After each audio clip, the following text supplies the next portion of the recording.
الحمد لله رب العالمين والصلاة والسلام على سيد المرسلين وعلى آله وصحبه أجمعين أما بعد أعوذ بالله من الشيطان الرجيم بسم الله الرحمن الرحيم وما أرسلناك إلا كافة للناس بشيرا ونذيرا ولكن أكثر الناس لا يعلمون عن جابر رضي الله عنه قال قال رسول الله صلى الله عليه وسلم أعطيت خمسا لم يعطهن أحد من الأنبياء قبلي نصرت بالرعب مسيرة شهر وجعلت لي الأرض مسجدا وطهورا فأيما رجل من أمتي أدركته الصلاة فليصلي وأحلت لي الغنائم لم تحل لأحد قبلي وأعطيت الشفاعة وكان النبي يبعث إلى قومه خاصة وبعثت إلى الناس عامة أو كما قال النبي صلى الله عليه وسلم. حضرت جابر رضی اللہ تعالی عنہ کہتے ہیں کہ نبی کریم صلی اللہ علیہ وسلم نے ارشاد فرمایا کہ اللہ تعالی نے خاص طور پر مجھ پر 5 نوازشیں فرمائی ہیں جو مجھ سے پہلے کسی بھی نبی پر نہیں ہوئی. ان 5 نوازشوں میں سے پہلی نوازش یہ ہے کہ دشمن 1 مہینے کی مسافت پر ہو تو اللہ تعالیٰ اس کے دل میں میرا رعب ڈال دیتے ہیں اور وہ مرعوب ہو جاتا ہے. دوسری نوازش کہ اللہ تعالیٰ نے پوری روئے زمین کو میرے لیے اور میری امت کے لیے مسجد بنا دیا ہے اور پاکی حاصل کرنے کا ذریعہ بنا دیا ہے. پانی نہ ملنے کی صورت میں یا پانی کے استعمال پر قدرت نہ ہونے کی صورت میں میری امت مٹی سے پاکی حاصل کر سکتی ہے اور عذر کی وجہ سے مسجد نہ آنے کی شکل میں جہاں بھی ہو نماز ادا کر سکتی ہے. تیسری نوازش کی مال غنیمت میرے لیے اور میری امت کے لیے حلال کیا. اسی طرح سے زکوٰۃ اور صدقات میری امت کے غربا کے لیے حلال ہے. اور چوتھی نوازش جس کا تذکرہ کل نہیں ہوا تھا، اللہ کے نبی علیہ الصلاۃ والسلام نے فرمایا اعطیت الشفاعہ، مجھے شفاعت کا حق دیا گیا، مجھے شفاعت کا حق دیا گیا. کل قیامت کے دن میدان محشر میں انبیاء سفارش کریں گے، صدیقین سفارش کریں گے، شہداء سفارش کریں گے، اولیاء، علماء اور صلحاء اور حفاظ سفارش کریں گے. لیکن ایک ہے شفاعت عظمیٰ، اس کو شفاعت کبریٰ بھی کہا جاتا ہے. وہ صرف اور صرف نبی کریم صلی اللہ علیہ وسلم کا حق ہے. اللہ تعالی اپنے نبی کو اس کی اجازت دیں گے کہ وہ تمام اہل محشر کے لیے سفارش کرے. وہ اہل محشر کے لیے، چاہے وہ جس نبی کا بھی امتی ہو. اور اسی شفاعت کو مقام محمود کہا جاتا ہے. اس شفاعت کو شفاعت عظمیٰ کہا جاتا ہے، شفاعت کبریٰ کہا جاتا ہے، اور اس کو قرآن میں مقام محمود کہا گیا. وَمِنَ اللَّيْلِ فَتَهَجَّدْ بِهِ نَافِلَةً لَكَ عَسَىٰ أَن يَبْعَثَكَ رَبُّكَ مَقَامًا مَحْمُودًا. نماز تہجد کا اہتمام کیجیے، اللہ تبارک و تعالیٰ کا وعدہ ہے کہ وہ آپ کو مقام محمود عطا فرمائیں گے. اور جب مؤذن اذان دیتا ہے اور ہم مؤذن کے کلمات کا جواب دیتے ہیں تو اذان سے فارغ ہونے کے بعد ہم ایک دعا پڑھتے ہیں. اللهم رب هذه الدعوة التامة والصلاة القائمة آت محمدا الوسيلة والفضيلة وابعثه مقاما محمودا الذي وعدته، کہ اے اللہ ہمارے نبی کو اس مقام محمود پر پہنچائیے جس کا آپ نے ان سے وعدہ کیا ہے، اور کہا وعدہ کیا ہے عسى ان يبعثك ربك مقاما محمودا، اور اس کی حقیقت کیا ہے؟ بخاری شریف میں بہت لمبی روایت ہے کہ کل میدان محشر میں پوری دنیا جن و انس موجود ہوگی، اور زمین بجائے مٹی کے تانبے اور پیتل کی ہوگی، اور سورج جو آج ہمارے سر سے ہزاروں بلکہ لاکھوں میل کے فاصلے پر ہے، وہ سوا نیزے کے فاصلے پر ہوگا، اور نفسی نفسی کا عالم ہوگا، لوگ اپنے اعمال کے بقدر پسینوں میں ڈوبے ہوئے ہوں گے، اور حال کیا ہوگا؟ اللہ تعالیٰ نے قرآن میں فرمایا یوم یکون الناس کالفراش المبثوث۔ آپ نے دیکھا ہوگا کہ برسات کے موسم میں جب شمع جلائی جاتی ہے، چراغ جلایا جاتا ہے، تو اس پر پرندے آ کر نثار ہوتے ہیں، چھوٹے چھوٹے پرندے اس شمع پر آتے ہیں، کتنی کثیر تعداد میں ہوتے ہیں، اور کتنے بے کس بے بس لاچار اور مجبور ہوتے ہیں کہ کوئی ادھر گرا پڑا ہے پھڑا رہا ہے، کوئی ادھر تڑپ رہا ہے، کوئی شمع پر آ کر کیا کیفیت ہوتی۔ اللہ تعالیٰ نے فرمایا یوم یکون الناس کالفراش المبثوث، میدان محشر میں لوگ بکھرے ہوئے پتنگوں کے مانند ہوں، میدان محشر میں لوگ اس طرح بے کس بے بس لاچار مجبور ہوں گے جیسے شمع پر پتنگے آ کر کے گرتے ہیں، بکھرے ہوئے پروانوں کی طرح سے لوگ ہوں، نفسی نفسی کا عالم ہوگا، اور نوبت یہاں تک پہنچے گی کہ آدمی کہے گا کہ حساب کتاب ہو چاہے جنت چاہے جہنم، اس مصیبت سے تو نجات ملے، یہاں تک لوگ سوچیں کہ اس مصیبت سے تو نجات ملے، حساب کتاب ہو جنت ہو چاہے جہنم ہو، یہ حال ہو۔ تو پھر لوگوں کی ایک جماعت آدم علیہ السلام کے پاس جائے گی اور ان سے گزارش کرے گی کہ آپ کو اللہ تعالیٰ نے اپنے مبارک ہاتھوں سے بنایا، آپ صفی اللہ ہیں، آپ کو اللہ نے جنت میں رکھا ہے، آپ بارگاہ رب العزت میں سفارش کیجئے تاکہ ہماری یہ مصیبت دور ہو اور آگے کی جو منزلیں ہیں مراحل ہیں وہ طے ہوں۔ آدم علیہ السلام کہیں گے نہیں نہیں نفسی نفسی نفسی، جاؤ ابراہیم نوح کے پاس جاؤ۔ چنانچہ لوگ نوح علیہ السلام کے پاس آئیں گے تو وہی گزارش ان سے کریں گے، نوح علیہ السلام کہیں گے نفسی نفسی، اذهبوا الى ابراہیم، ابراہیم کے پاس جاؤ۔ ابراہیم علیہ السلام کے پاس آئیں گے اور کہیں گے آپ ابو الانبیاء ہیں، آپ خلیل اللہ ہیں، آپ یہ ہیں آپ وہ ہیں۔ چنانچہ ان کے جو فضائل و مناقب ہیں امت ان کا حوالہ دے گی اور کہے گی آپ سفارش کیجیے، کہیں گے نفسی نفسی، اذهبوا الى موسیٰ، موسیٰ علیہ السلام کہیں گے اذهبوا الى عیسیٰ، عیسیٰ علیہ السلام کہیں گے اذهبوا الى محمد، جاؤ محمد صلی اللہ علیہ وسلم کے پاس جاؤ، آج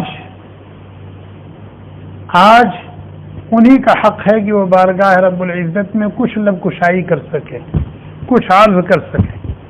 چنانچہ لوگ نبی علیہ الصلوۃ والسلام کے پاس آئیں گے، اللہ کے نبی علیہ الصلوۃ والسلام ان کی درخواست سن کر فرمائیں گے انا لأہلی، ہاں میں انشاءاللہ کروں۔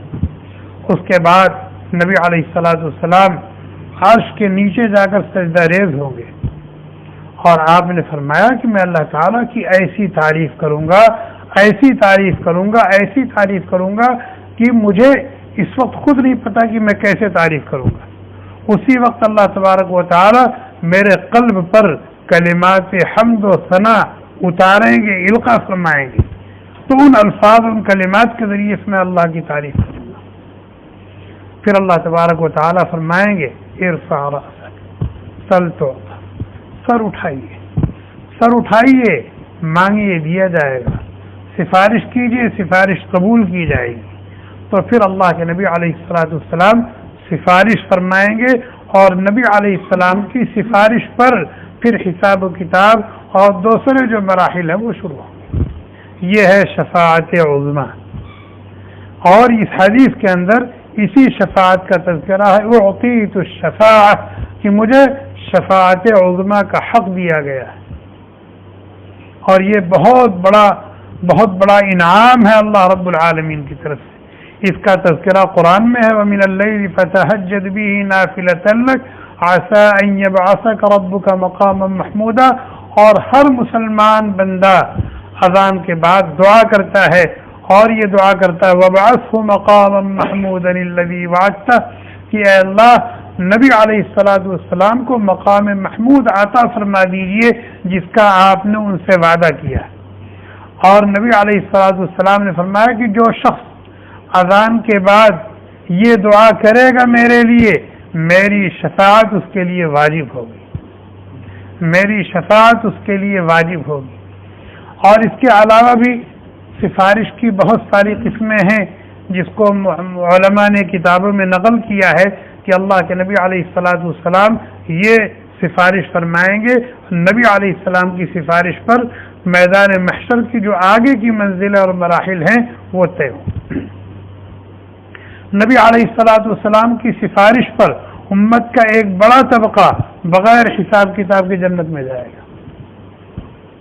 بہت سارے لوگ ایسے ہوں گے ان کی نیکیاں اور بدیاں برابر ہیں، حسنات اور سیئات بالکل برابر ہیں، اب وہ بیچ میں لٹکے ہوئے ہیں، نہ جنت میں جا سکتے ہیں نہ جہنم میں جا سکتے ہیں، اس لیے کہ جنت میں جانے کے لیے نیکی کا پلڑا جھکا ہوا ہونا چاہیے، اور یہاں دونوں پلڑے برابر ہیں۔ نبی علیہ الصلوۃ والسلام ان کے حق میں سفارش فرمائیں گے، اور نبی علیہ السلام کی سفارش پر یہ لوگ پھر جنت میں جائیں گے۔ بہت سے لوگ ایسے ہوں گے کہ اہل کبائر میں سے ہیں، بڑے گناہوں کا ایک بڑا ذخیرہ ہے، ان کے جہنم میں جانے کا حکم دیا جا چکا ہے۔ نبی علیہ الصلوۃ والسلام کی سفارش پر ان کو جہنم سے بچا کر جنت میں داخل کر دیا جائے گا۔ اور ایک بڑا طبقہ ہوگا جو جہنم میں جا چکا ہوگا اور اہل توحید میں سے ہوں گے، اہل ایمان میں سے ہوں گے، نبی علیہ الصلوۃ والسلام کی سفارش پر ان کو جہنم سے نکالا جائے گا، جنت میں پہنچایا جائے گا۔ اور بہت سارے لوگ ایسے ہوں گے کہ جنت میں جا چکے ہوں گے، لیکن نبی علیہ الصلوۃ والسلام کی سفارش پر ان کے درجات بلند کیے جائیں گے، جنت میں ان کے درجات بلند کیے جائیں گے۔ بہت سارے لوگ ایسے ہوں گے ہمیشہ کے لیے وہ جہنم میں ڈال دیے گئے ہیں اور مبتلا عذاب ہیں، نبی علیہ الصلوۃ والسلام کی سفارش پر ان کے عذاب میں تخفیف کر دی جائے گی۔ جیسے خواجہ ابو طالب ہیں، وہ جہنم میں جائیں گے، لیکن نبی علیہ الصلوۃ والسلام کی سفارش پر ان کے عذاب کو ہلکا کر دیا جائے گا، اس میں تخفیف کر دی جائے گی۔ یہ سفارش کی بہت ساری قسمیں ہیں جس کو علماء نے ذکر کیا ہے، اور نبی علیہ الصلوۃ والسلام یہ سفارشیں فرمائیں گے۔ اور پانچواں انعام کیا ہے جو اس حدیث میں ذکر کیا گیا؟ فرمایا مجھ سے پہلے جتنے انبیاء آئے مخصوص لوگوں کے لیے اور مخصوص زمانے کے لیے آئے، مخصوص لوگوں کے لیے اور مخصوص زمانے تک رہے، وہ چلے گئے، ان کی نبوت ختم ہو گئی، پھر دوسرا نبی آ گیا۔ ایسا ہوا ہے نا، چنانچہ میں نے پہلے بھی ذکر کیا تھا کہ ایک ایک وقت میں روئے زمین پر کئی نبی رہے ہیں۔ وَإِلَىٰ مَدْيَنَ أَخَاهُمْ شُعَيْبًا، ہم نے اہل مدین کے لیے ان کے بھائی شعیب کو نبی بنا کر بھیجا۔ وَإِلَىٰ عَادٍ أَخَاهُمْ هُودًا، ہم نے قوم عاد کے لیے ان کے بھائی ہود کو نبی بنا کے بھیجا۔ وَإِلَىٰ ثَمُودَ أَخَاهُمْ صَالِحًا، ہم نے سمود کے لیے ان کے بھائی صالح کو نبی بنا کر بھیجا۔ لوط علیہ السلام کو مخصوص لوگوں کے لیے، شعیب علیہ السلام چلے گئے، ان کی نبوت کا زمانہ ختم۔ صالح علیہ السلام چلے گئے، ان کی نبوت کا زمانہ ختم۔ لوط علیہ السلام چلے گئے، ان کی نبوت کا زمانہ ختم۔ تو فرمایا مجھ سے پہلے جتنے انبیاء آئے ہیں مخصوص لوگوں کے نبی بن کر آئے ہیں، اور مخصوص اور محدود زمانے تک کے لیے ان کی نبوت رہی ہے، لیکن اللہ تبارک و تعالی نے مجھ پر فضل فرمایا اور اس کا خصوصی انعام مجھ کو حاصل ہے کہ میں پوری دنیا جن و انس کا نبی ہوں، چاہے وہ عرب ہوں، چاہے وہ عجم ہوں، چاہے وہ کالے ہوں، چاہے وہ گورے ہوں، چاہے وہ شہر میں رہتے ہوں، چاہے دیہات اور جنگ، جون سی زبان بولتے ہوں۔ جب نبی علیہ الصلوۃ والسلام کو غار حرا میں خلعت نبوت سے سرفراز کیا گیا، آپ کے سر مبارک پر تاج نبوت سجایا گیا، اس وقت اس روئے زمین پر جتنے جن و انس تھے آپ ان سب کے نبی اور وہ سب آپ کے امتی، چاہے یہودی ہو، چاہے اپنے کو یہودی کہتے ہو، چاہے عیسائی کہتے ہو، چاہے مجوسی کہتے ہو، چاہے جو کہتے ہو۔ تو آپ کی نبوت عالمگیر ہے اور قیامت تک کے لیے، قیامت تک کے لیے ہے۔ اب قیامت تک کوئی نبی نہیں آئے گا، آپ آخری نبی، کوئی کتاب نہیں آئے گی، قرآن کریم آخری کتاب ہے، کوئی امت نہیں آئے گی، یہ امت آخری امت۔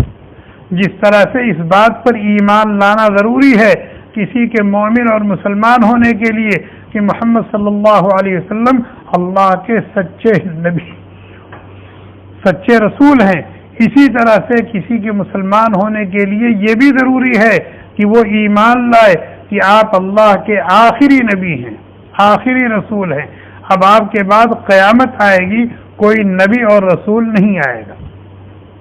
تو نبی علیہ الصلوۃ والسلام کی یہ خصوصیت اور اللہ تعالیٰ کا نبی پر یہ انعام کہ آپ پوری دنیا کے جن و انس کے لیے اور قیامت تک آنے والے آخری انسان اور جنات کے نبی ہیں۔ یہ 5 نوازشیں اللہ تبارک و تعالیٰ کی نبی کریم صلی اللہ علیہ وسلم پر خاص طور پر ہے، اور نبی کے واسطے سے ان میں سے کچھ ہم کو بھی حاصل ہے، نبی کے واسطے سے ان میں سے کچھ ہم کو بھی حاصل ہے۔ جیسے پاکی حاصل کرنے کے لیے نبی علیہ السلام جیسے پانی نہ ہونے کی صورت میں یا پانی کے استعمال پر قدرت نہ ہونے کی صورت میں تیمم فرما لیتے تھے، ہم بھی تیمم کرتے ہیں۔ نبی علیہ السلام بدر میں ہے تو وہیں نماز پڑھ لیتے تھے، بدر میں مسجد کہاں تھی؟ احد میں ہے تو وہیں نماز پڑھ لی، احد میں مسجد کہاں؟ خندق میں ہے وہیں نماز پڑھ لی، حنین میں ہے وہیں نماز پڑھ لی، تبوک میں ہے وہیں نماز پڑھ لی، بطن نخلا میں ہے وہیں نماز پڑھ لی، طائف گئے ہیں وہیں نماز پڑھ لی۔ ہم بھی جہاں ہوتے ہیں اگر مسجد میں آنے کی شکل نہیں ہے تو جہاں ہوتے ہیں وہاں نماز پڑھ لیتے ہیں، پڑھ لینا چاہیے۔ اسی طرح سے مال غنیمت نبی علیہ الصلوۃ والسلام کے لیے حلال کیا گیا تو نبی کی امت کے لیے حلال کیا گیا۔ ہم اپنے نبی کے مقام و مرتبے کو پہچانیں، ان کی عظمت کو جانیں اور جیسی محبت ان سے کرنی چاہیے، اور ان کے لائے ہوئے پیغام کو، ان کی دی ہوئی تعلیمات اور ہدایات کو جس طرح سے اپنے سینے سے لگانا چاہیے اور اس کو اپنے سامنے رکھ کر زندگی گزارنا چاہیے، اور زندگی کے ہر شعبے میں نبی علیہ الصلوۃ والسلام کی سنتوں کو زندہ کرنا چاہیے۔ یہ ہماری ذمہ داری ہے کہ ہمارے نبی کتنے عظیم ہیں، اور اللہ کے فضل سے بغیر استحقاق کے ہم اپنی اس نبی کی امت سے آئے تو ہم بھی عظیم ہیں، ہم بھی عظیم ہیں، لیکن ہم نے اپنے مرتبے کو پہچانا نہیں، ہم نے خود اپنی قدر نہیں کی، اور جب انسان خود اپنی قدر نہیں کرتا، اپنے آپ کو نہیں پہچانتا، تو لوگ اس کی قدر نہیں کرتے، لوگ اس کو نہیں پہچانتے۔ اللہ تعالی ہمیں ان باتوں کی سمجھ عطا فرمائے، اپنی مرضیات پر چلائے، نہ مرضیات پر چلائے۔ نبی کریم صلی اللہ علیہ وسلم کی سچی محبت ہمیں عطا فرما دے، نبی کے لائی ہوئی تعلیمات اور دی ہوئی ہدایات سے ہمیں پیار عطا فرما دے، نبی کے مشن کو لے کر پوری قوت کے ساتھ، پورے حوصلے کے ساتھ آگے بڑھنے کی، دوسروں تک پہنچانے کی اور زندگی کے ہر شعبے میں زندہ کرنے کی توفیق عطا فرمائے۔ سبحانک اللہم بحمدک ونشہد ان لا الہ الا انت ونستغفرک ونتوب الیک۔ سبحان ربک رب العزة عما یصفون وسلام علی المرسلین والحمد للہ رب العالمین۔ Thanks for watching. Don't forget to like, comment, share and subscribe to Al Wahid channel.